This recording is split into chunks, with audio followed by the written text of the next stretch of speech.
What non-Christians need to know about Jesus. Compelled Unbeliever here. Today is a response video, or was supposed to be a response video, to Danel Carters' What Non-Believers Should Know About Jesus. Now, I really tried to do my first actual response video to this, and about halfway through the video, I noticed something. And I went through it a whole bunch of other times, and after that, I could not pay attention to anything he had to say after that. So I decided to go about it another way. So what I'm going to do today is do a completely different video.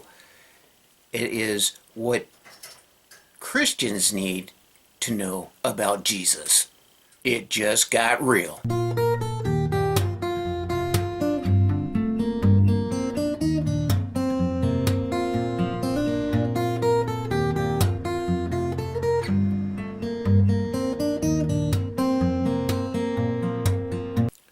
First of all, we have absolutely no historical proof for the existence of a living, actual, historical Jesus. There are absolutely no first-hand accounts, no matter what many Christians believe or what many Christians say or pastors say. There just isn't any. They just simply don't exist. Now, let's say Jesus was a historical figure, because it could have been. We just don't have any evidence for that. That doesn't mean that anything that was said about him is actually true.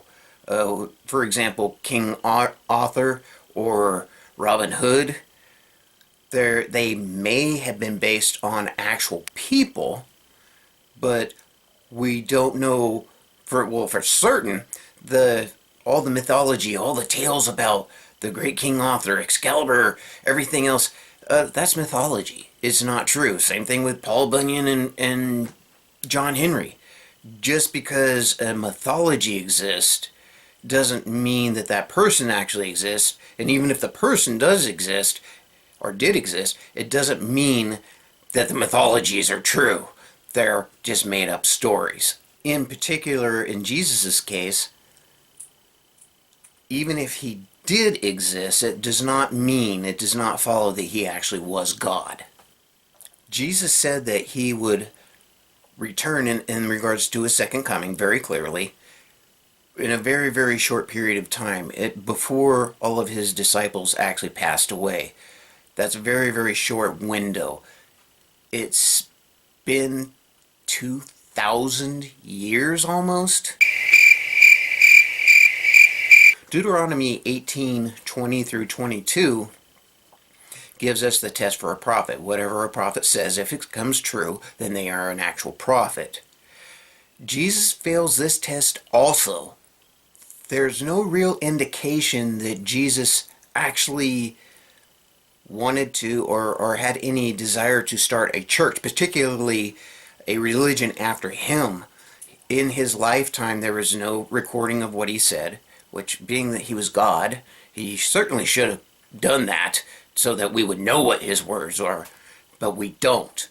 We have oral traditions that are passed on and eventually written down. It's not a very good way for a God to communicate with his people. Jesus never condemned slavery at all. Jesus never taught about the Trinity, the rapture, free will, or original sin. All of these Christian concepts came hundreds of years after Jesus is said to have died. Now, according to the Christian myth, he is said to have been sacrificed so that we could live. So what the story basically says is that God comes to the earth and sacrifices himself to save us from himself. The problem is this was not a sacrifice at all.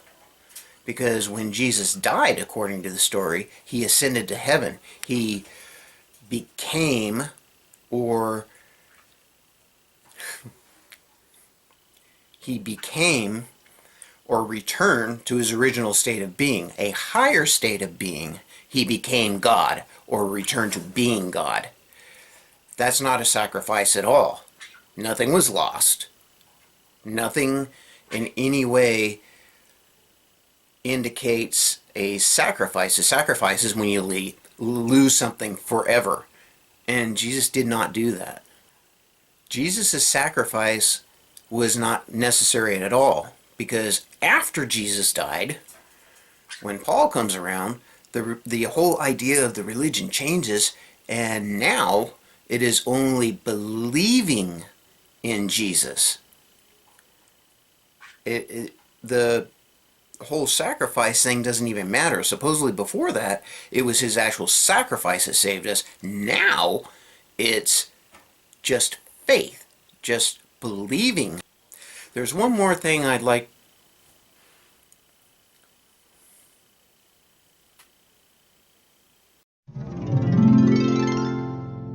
The object used to make this Christian authoritative. He's got a Glock on his shoulder. I'm sorry, it needs to be in the form of a question. If you want to tell me what I should know about Jesus, I am more than willing to listen. I am more than willing to learn. Glock or no Glock? Okay, I'm good. Okay. But I would hope in return you would be willing to listen about what I think you should know about Jesus. It's just a book.